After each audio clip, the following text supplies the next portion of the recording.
Hello friends, welcome to Creative Medicine. In this lecture, we will learn about Now, columnar epithelium in Barrett's esophagus. What are the types of columnar epithelium in Barrett's esophagus? There are three types of columnar epithelium which you see in Barrett's esophagus.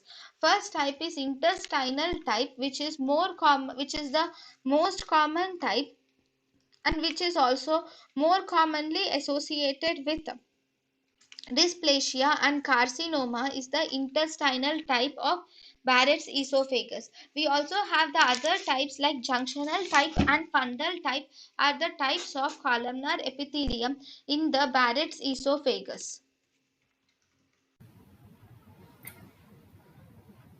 thank you and thank you for watching.